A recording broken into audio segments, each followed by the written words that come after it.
With rebellion against him brewing, Boris Johnson summoned his cabinet this morning, hoping perhaps that a decision to lift COVID restrictions might help save him from a challenge. At Conservative headquarters, the party chairman faced the question all Tory MPs are now being asked.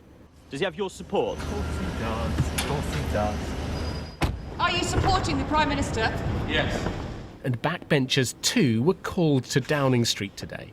The reason why I come out is so you can get a photo. Thank you very much. And then if you move across the road... The febrile atmosphere has been heightened by Mr Johnson's former right-hand man Dominic Cummings. He says the Prime Minister was warned about the summer garden party and last week lied to Parliament. Yesterday, a beleaguered Mr Johnson denied that. Nobody told me, I'm absolutely categorical about this, nobody said to me this is an event that is against the rules, that is in breach of what we're asking everybody else to do, should not go ahead. But back in 2020, you could only meet one person outside. Mr Johnson himself set those rules and 10 days before the party urged everyone to follow them.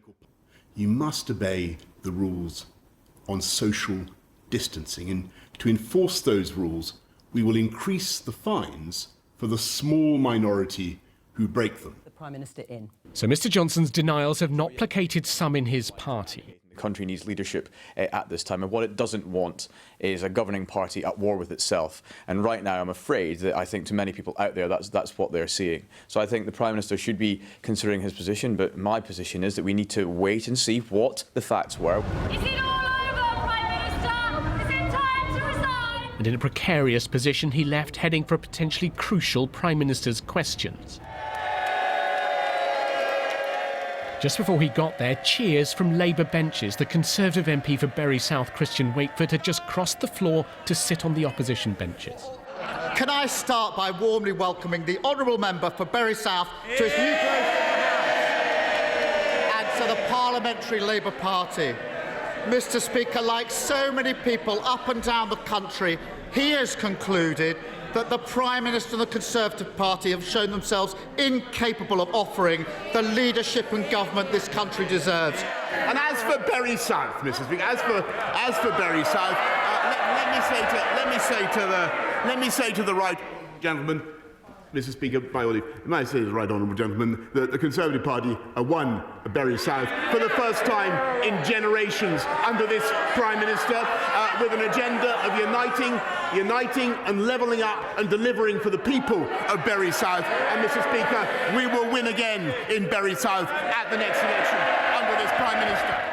No sign there of a Prime Minister thinking of resigning, but Sir Keir Starmer was enjoying this. Bury South is now a Labour seat, Prime Minister. The Labour leader then said Mr Johnson's defence did not sound credible. It also requires the Prime Minister to ask us to accept that as he waded through the empty bottles and platters of sandwiches, he didn't realise it was a party. Does the Prime Minister realise how ridiculous that sounds?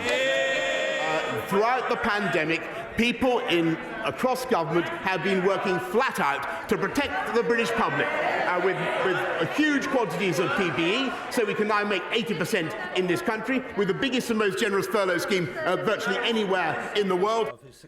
Perhaps the most damaging moment was when one of the most senior Tory backbenchers stepped in. But I expect my leaders to shoulder the responsibility for the actions they take. Yesterday, he did the opposite of that.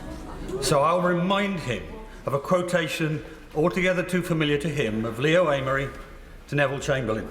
You have sat there too long for all the good you have done. In the name of God, go. And what matters now is how many Conservative MPs think the same and submit letters calling for their leader to go. Damien Grammaticus, BBC News, Westminster.